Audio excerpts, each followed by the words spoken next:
Welcome back to Her Per Parade, a weekly worldwide transmission. I'm your host, Jason Rossi. We are simulcasting on RossiReptiles.com, Buzzsprout, and don't forget to subscribe and download us on iTunes. This week's featured breeder of the week brought us one of the baddest morphs out there, the Motley Boa Project. He has another game changer, an all-white Lucy boa constrictor.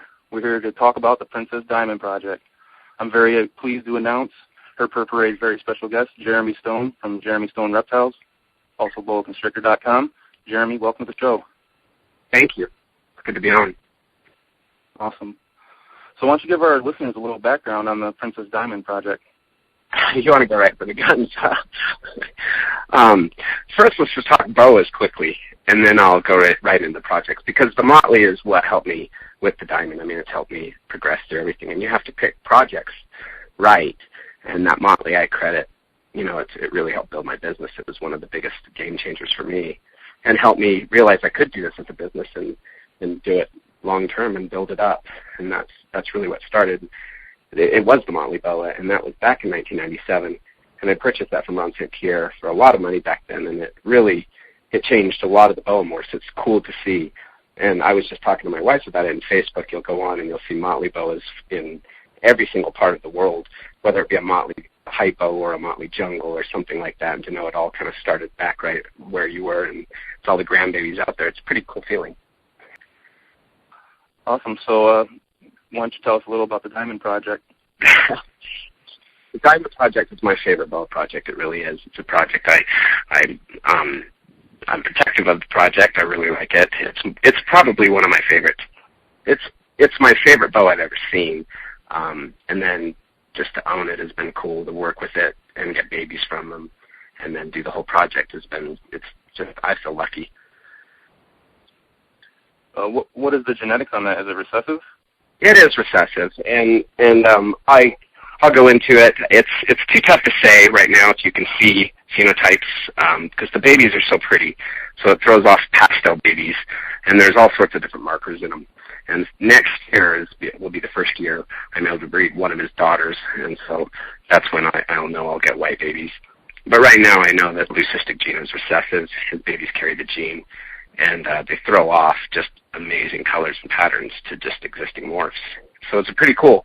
People think, why put codominance in a snake that's going to make it all white? Well, I don't know exactly how the end white will work, if you'll see other colors or patterns on it, because I've seen you can see certain scales and pattern, little color on all different white snakes. I work with a lot of different white snakes and ball pythons too, and I kind of think it's very similar to the fire, but until I breed the babies, some of his babies to normals, will I find out if you can see it in a phenotypic way.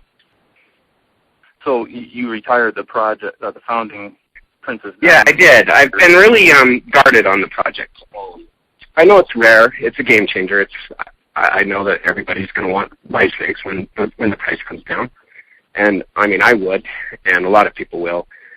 I think I was telling you earlier, our demand for snow boas, moonglow boas, is huge. I can't produce enough. And eventually white snakes with black eyes, and makes insane-looking morphs much easier, stronger genetically. I think it'll do well. Yeah, because as we discussed before, we were talking about the lifespan of breeding boas. You know, that's amazing. With the Diamond Project, I took a different route. Of course, it took me a while to raise him. I didn't breed him until he was 3. I tried. He didn't breed when he was younger. I didn't breed him at 18 months. And I finally got some babies, one litter. And then I had one of, like, the most worst things that could ever happen to you. I had 2 litters, and I had a jungle female that was gravid that year. And right on her due date, she passed away. There were 17 dead babies in there, and that was like a huge crush. Huge crush to me. It would have been a big jump start. But I was able to breed him last year to 2 females and this year to 2 females, and that's enough genetic bloodline for that project for him. So I don't need to breed him back to any of his daughters or to anything else, because when I breed the babies, I'll have white ones, and I'm trying to get as much genetic diversity as I can outcrossing. So I think that'll be a much better way to take it, so I can have strong bloodlines, because the bloodline is extremely strong. The animals that the leucistic male produces, they're just really hardy babies. Good bloodline. So would you say that it's the same in the wild, their lifespan, as it is as in captivity? No, it's different in the wild than it is in the wild. They're not going to breed as consistently as we, because we put them through a process. If you're talking wild boas as to captive, it's quite different. And the season's similar. They'll come in babies in a certain season, but the females out in the wild aren't going to be bred consistently. It's all more according to the food that they have and the males that they have access to. And so when we breed in captivity, we're putting our animals through more of a stress cycle than we can. And it's kind of the negative of the business, is I have to breed my animals to make a living. But in doing so, I'm also putting, their lifespan lower than probably what they would be if they were just a solid pet. And so when you're breeding, it's just a different ballgame, because you can kind of control the stress amount that you put on your animals. And breeding boas, everybody knows that the males breed a very long period of time. They'll copulate for months, and that's a lot of stress. So with your males, males can breed young at 18 months, but if you do that, you're going to keep your male smaller. He's not going to get up to a big, huge size, because you put a lot of emphasis on breeding him, and that shortens his lifespan. He's not going to maintain max growth because he's bred. And the same thing with the female. You're giving your animal in captivity food selection more than it has in the wild, or more consistent, and so you're also putting stress on males when you're breeding them for a long period of time. In the wild, they might be crawling off those females in search of others, getting breaks, things like that. So the stress in captivity is definitely going to shorten their lifespan if you breed the animal. If you keep the animal as a pet, you can keep a boa for many years, and they're very healthy animals. But when you do breed the animals, you are shortening their lifespan. It's the same with dogs, cats, a lot of others, especially the live-bearing snakes. It seems a little bit harder on them. Yeah, I was watching your video earlier today, and that Motley Het Princess Diamond has that crazy striping going on. Is that what you're talking about? Like Yeah, they're gorgeous. And they have these really pastel tails. They change colors, too. I've been able to watch them grow up, and it's a boa that gets better and better as it grows, which is really cool. And you keep adult snakes, so you want to have good-looking adults. And I love them. I mean, it's just a fantastic morph to work with. So it's made the Motleys look better. It's made the Jungles look better. It's made the Hypos look better. And I put it in morphs just to get diversity of bloodlines. I wanted it in the Motley because I think the Motley is one of the strongest bloodlines out there. And so having the combination of the two is, I know they're really hardy, strong animals. So you also have a video series coming out on your breeding boas. Why don't you tell our listeners? I do. From these videos? I enjoy doing the videos. I do all the editing and put them up on YouTube. I used to do a lot more than I do, but I've collected a lot of footage throughout the years, and I wanted to do a breeding and keeping video. And we'll have that available probably October 15th. I thought by October 1st, but it's going to look like October 15th, and it's a collection of years, and it's kind of an all keeping and breeding boas question and answer, similar to what we're doing, just a lot more detail. And I'll give tricks of the trade, a lot more than I would talk about, just publicly. Awesome. That VPI-T positive Motley has some insane coloring going on. Why don't you tell us a little bit about that project? One of the best snakes, outside of all the morphs we've talked about, the Princess Diamond project and the Motley, but I really am not into mass production of boas. I don't produce a lot, and my goal is not to, of a certain amount. I like to work with certain different things and have a lot of variety for my customers. And so that VPI has been one of my favorites. It's just a great animal to work with. And putting the Motley in the VPI made an amazing looking snake. And then the Sunglow Motley VPI is awesome. And I've also made the Jungle Motley VPI, and that's considered, a lot of my customers just love that animal. It's a gorgeous animal. They have different colors. And they get older. As they get older, they just start to turn into a purple, beautiful color. And again, it's making adult snakes that look better. And that's what you want. Better as they grow. Yeah. Ball pythons, I do a lot of breeding there, and the boas. It's a lot different game because ball pythons, if you produce bumblebees, the bees, somebody else's bumblebees are the same price as yours regardless usually of looks. And so once they buy them at that price, it's just more of you just get it out there, it's a bee. With boas, it's different. There's certain animals in a litter that are always going to command a little bit more, and you'll sell much faster because they look better. And as they get older, they turn into prettier adults. And I'm not saying that you can't do that with ball pythons, because we have, but I just see a lot more variation in litters amongst your base morphs, lots more than you do in the ball pythons. The jungle paradigm is another looker for sure. Hottie. It's a good-looking animal, and there's just some strange, wacky genes that go on with the boas, and mixing that boa woman caramel with the sharp, like Weitzman did then, made some fantastic-looking animals. They look very similar to, you know, that VPI look, just different looks, different genetics too. And that paradigm project's fun because there's a lot of people that have sharp albinos, and I like the sharp albino a lot. It's a great animal. We have a small collection of sharps, and just a refined one, and they're great animals, great breeders, and to have sharp females with that paradigm stuff and boa woman caramel, it can make your collection come alive if you get the right crosses to breed to them. Now, going back to the Motley, have you tried outcrossing that far enough? You know what? I'll go on record on this too. The Super Motley was a big disappointment. I actually produced a Super Motley. I called it the Purple Patternless and the Red Devil before I even knew what was going on with the Motley. Knowing it was codominant, when you breed Motley to Motley, you're going to get supers, of course. Those will be dominant. And they're patternless black boas, almost a purple hue. And I popped them out just of Motley to normals, because that happens randomly with those. When you breed a lot of snakes, you'll see just random things. And that happens. But the Super Motley has always had more of a slower growth to it. It's got a slower tongue. It seems like they're not as strong in the super form. They're most gorgeous animals, but as they grow, you know, their bodies are just a little bit different. Now, I've seen Super Motleys since then, and there's a lot of outcrossing and breeding that look amazing, and I've produced some this year that are really healthy. They're not slow to eat. They're growing, but I don't know. And I usually don't sell them unless I let people know that they're just an animal that people want to have just as a black boa. And I don't recommend it as a breeder until we can strengthen the genes. And I don't know if you can when you mix a lot of different genes. I don't know if you can make it much stronger, but it seems that the Central American and Colombian ones are coming together and making stronger Super Motleys. I know a couple people that have made them that they're actually fantastic. So the jury's not out on them. We'll be able to see if they can breed in the next few years and go from there. So do you have any leopards in your collection? I do. Well, very small amount, and I like them. I used to have a lot. But now I like the hypo leopards. They make some amazing combinations for the Central American boas. I have a small Central American group. This year I didn't breed hardly. I just had a few females, but we have about 40 animals that are just really good, and they're such good breeders. I love the Centrals because they are very hardy. They're easier than the Colombians to breed. They are more aggressive. They're darker, and a lot of people don't think they're as aesthetically pleasing to the eye.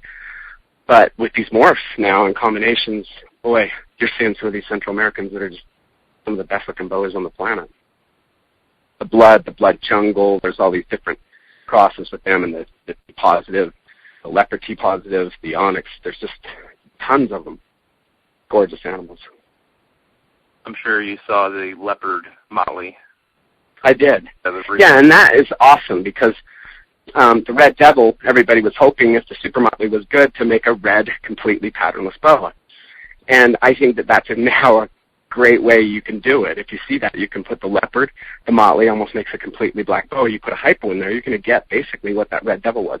I don't think he'll have solid black eyes. I don't know. We just don't know yet. So we'll start to see red boas, and that was a great combination. I'm glad it was done. Yeah, I saw that and thought of you. Well, I love it when other people make stuff because it keeps me excited. You can't do them all. And I admire a lot of the work out there that people have done. And people have done a great job with the boas. It's been interesting to be in the market and watch it for a long period of time. And a lot of people got out of boas, and so many people have perfected them, and there's so many different morphs and colors and looks. And there's boa freaks all throughout the world that are pretty specific on their colors. And it's amazing to see all the people making stuff for what people want. So how's your season going over there at BoaConstrictor.com? This season was one of our slower seasons for breeding boas. Balls, it was really good. But, having a downer year is not really a bad thing. You get your females rest. I've kind of slowed down. I've got my goals of where I really want to be size-wise. And, you know, a couple of years ago, 3 or 4 years, it was 3 years ago, we produced way too many litters. When you have 70-plus boa litters, that's too many babies to feed. You're constantly having to get more rodents for your bills. It was crazy, and it's hectic, especially having a couple hundred ball pythons breeding too. So it's a lot, and I've just slowed down, and I'm trying to go more specific. And I've gotten an idea of what my customers want and what I like, and I'll just go for certain things, not in mass numbers. I really don't ever want to have more than 40, 50 boa litters again, because it's just too much. So I'm refined it. I've got the animals plugged in. I've got those numbers that I can do, and if I can do that, I'll be fine in what I do. But I really don't ever want to produce more than 40, 50 litters. You can overproduce for your customers too, and that hurts your business, and that's a negative, and so you just kind of got to gauge it. It's interesting every year too. Something that's popular one year isn't. This year, I produced a bunch of jungle boas, and I thought the prices were down on them. We've had customers overseas that have taken every single one of them. And then the same with the Motleys. I thought it would be more down, and I've released price lists, and they're gone at that lower prices really fast. So last year it seems like I couldn't sell the jungles at this time. This year I'm out. And so it's interesting. Any new first of its kind over there at Jeremy Stone Reptiles? Oh, yeah. Every day we're hatching balls first of its kind. I mean, we've hatched a lot this year. Boas this year first, I have to think. Yes, adding different genes recessive-wise, for sure. I made the jungle, first ever, the jungle het PDs. I only had 3, but they're the most beautiful jungle boas you'll ever see. So those are the het white snake. Those are really interesting. I made some stuff with the blood boas that was really cool. Jungle blood, jungle motleys, het blood, stuff like that for future stuff. As you see all these other combinations, you want to put these other genes in, and you have to make them first and then breed them. So I did a lot of stuff for myself this year to replenish my breeding stock. And I did some more work with the VPI. I had a very slow VPI year, and we sold out a ton of our VPI stuff early, prematurely. And so when I didn't have as good a year as I thought, I wish I didn't sell it out at what I did. But we made a lot of combination animals. The first ever Moonglow VPI was produced this year. It's a beautiful animal, absolutely gorgeous. And so the anery is key to having the VPI line, making purple boas, stuff like that. So I increased my bloodline. I made some really cool jungle motley aneries that are het VPI. So it's a jungle motley anery. I'd never even made a jungle anery before, and so I went ahead and we did that one. Just some different cool combinations that I think will add a ton in 3-4 years for the looks of boas. So it sounds like fun. I bombed out on a few key ones too, man. I really, really did. I tell you, my failures better than the successes this year, it seems. There's always next season, right? All right, so why don't you give us a basic setup on how you set up your boa constrictor? Okay. Boa babies, it's all about getting the baby started right. Baby boas are more difficult than ball python babies. There's certain babies, you know, if you raise a lot of babies, some of them are finicky at first. But I believe you have to get your boas started right. If you do, your boa is going to be a great, great animal. If you don't, you can be in for a long road. And so I've had a strategy because I don't like any boa coming back to me. When I sell an animal, you don't want it to come back. If you do, you don't stay in business. So you have to produce healthy animals. And the key to getting healthy animals out there is starting your boas right. And that's one thing I feel like we've done really well. And I've honed in on it over the past 5-7 years of just how to get them right, not to over-push them. And I don't like to sell anything more than a couple $1,000s of value unless I've had it at least 2-3 months, because I know once I get it that solid that it's hard to mess up. But people will mess them up. They'll try and overfeed them, all this kind of stuff, and you can run into issues with live animals anywhere. But basically, I think the key is setting your babies up right, when to feed them, the size amount, not bothering them so much, and letting them get going. Once they do, after about 4, 5, 6 months, you have that system. They're just as hardy and great animals. But if you don't get them going right, you know, you can get some problems with those boas. People want to overfeed, get them up too fast to breed, And unlike ball pythons, you can't stuff them. They'll regurgitate. They'll eat when they're bigger and not usually have problems. But if you stuff your boas and overfeed them, it's not going to be a healthy animal. So what temperature do you keep your boas at? I keep my boas at they're always around 85 to 88. They have hot pads, hot heat pans where they can get, I use Freedom Breeder, and they can go on and off the heat. And my heat is always set at a higher 92. And you alter your temperatures when you come into the fall. I live in Utah, so we get a lot of good winter pressure storms, and I think that helps with breeding, misting, and they can feel these low-pressure storms come in the fall. They know breeding is starting to come around, and so the temperatures would get lower, the light cycle gets shorter, and the boas start to go into their breeding season. So why don't you give us an insight of a few of the future projects over there at Jeremy Stone Reptiles? I got some really fun projects. The future projects I see is I'm working with a lot of these BPI morphs. I think you just can't make them. They're so pretty. People are loving them. They like different looks. All albinos, and you really can't have enough albinos, it seems. Everybody wants albinos, and just regular albinos, you got to make really nice ones and colorful ones, and there's all those projects, and you can incorporate them into other genes. And so I'm looking forward to putting, I think once you get 4 and 5 genes mixed into one animal, it's enough. It's hard to identify them afterwards. They're either going to be solid white, black, this or that.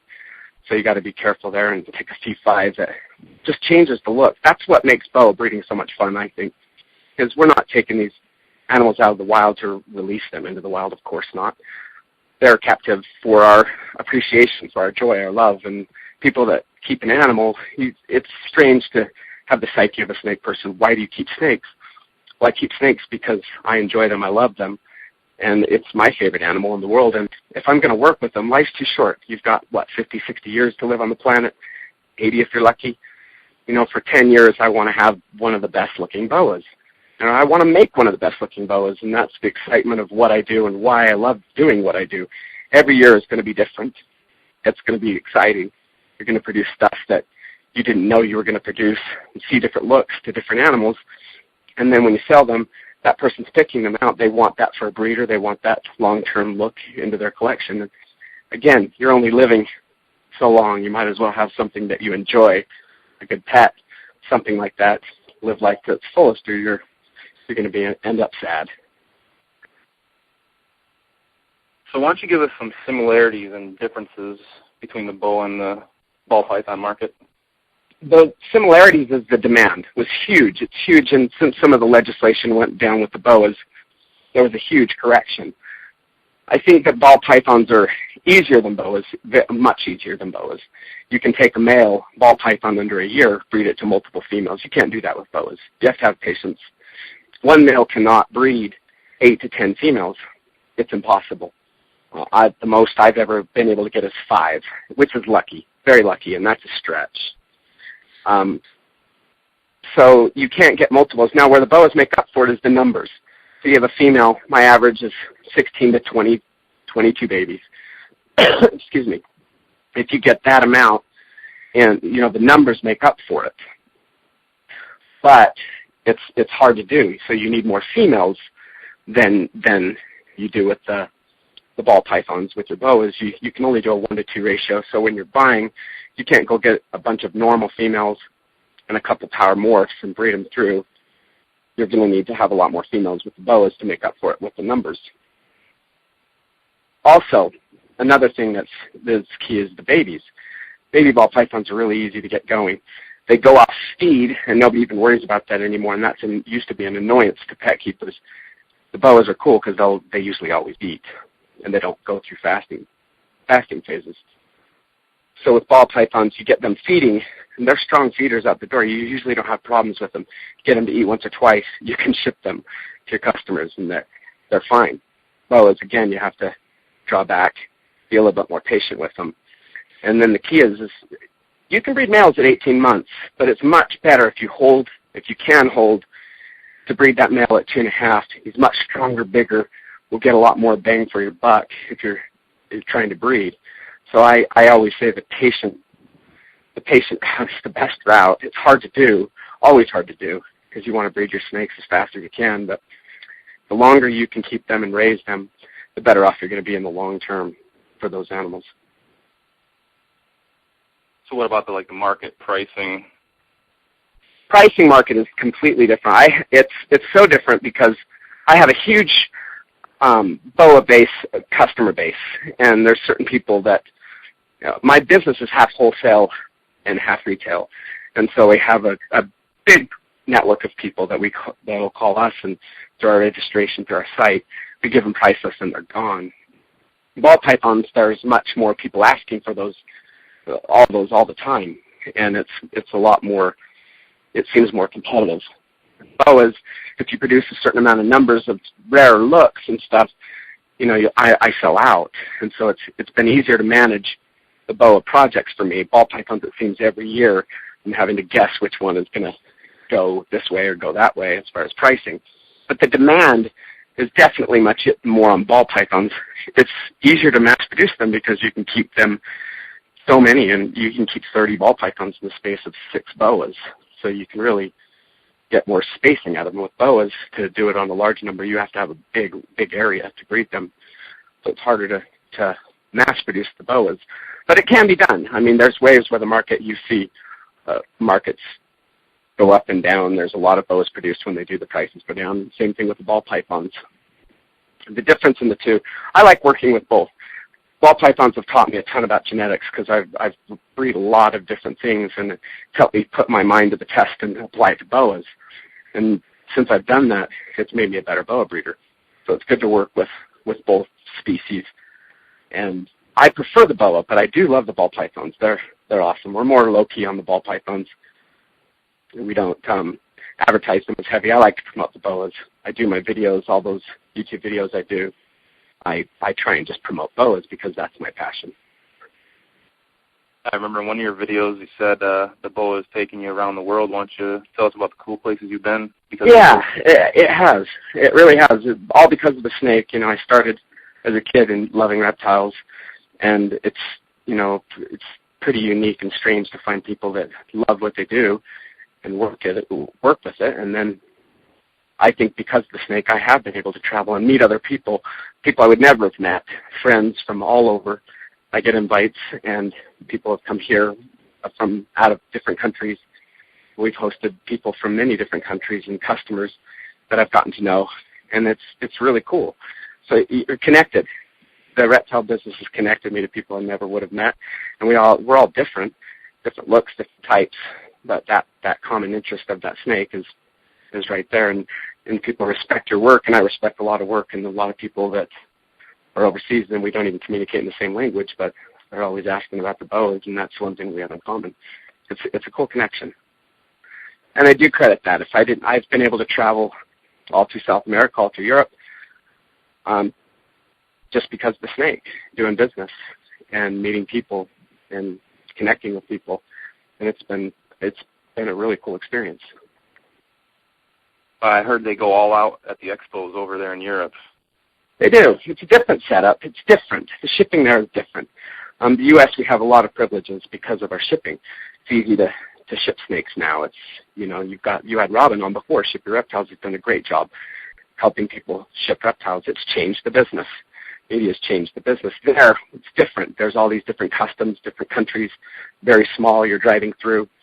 And so their shipping with all that is different. And so people seem to come to the shows like the old Daytona shows that we did for many years. There'd be a ton of people more at those shows because they have to get their animals. They don't have to go. They don't want to go through the big shipping process. And so it's much more easy for us to do business here than there. So it seems like the shows are just really hardcore. It's just a full day of just everybody out grunting around and doing their work, collecting what they can, and then they're just gone. It's pretty different from the 2-day U.S. shows you're used to. Okay, so you know better than anybody. So what would you say the best course of action is against all the bans that we're encountering as of late? I think that the key is to just speak up and get people more aware. I understand being a snake lover, we're more reclusive people. We like to keep secrets. We like to keep our projects under wraps. We don't want everybody to know we're snake people. If everybody knew if I walked out and talked to the person at the grocery store and told them I had 1,000 snakes, they'd think I'm crazy.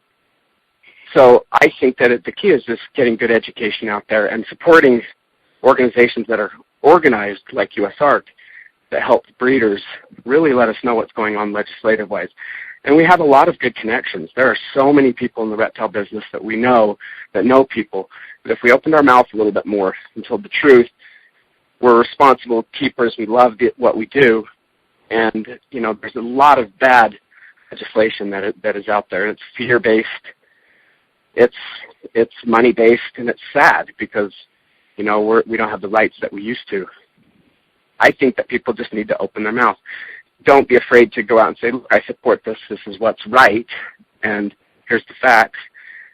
And I think that breeders could open their mouth a little bit more. You could show your neighbors, if you have kids, go show some school programs. Let people know about the animals, what your passion is and why.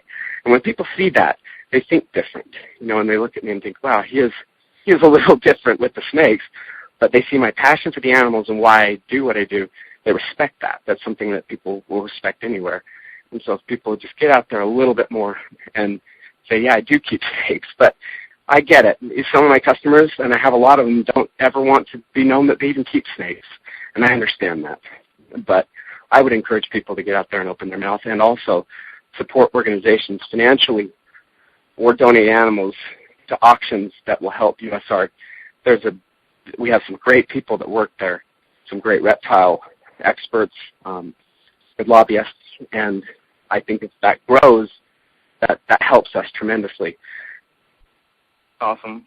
So we again thank you for taking time out of your busy, hectic schedule to come out here and talk to us, man. It means a lot to us. Thank you. You bet, no problem. If you want me back, I could do a better Q&A for you, give you more questions instead of just rambling off the top. Oh, no problem. I'm terrible at interviews. Is there anything else you'd like to add in closing before we go? Well, let me think here.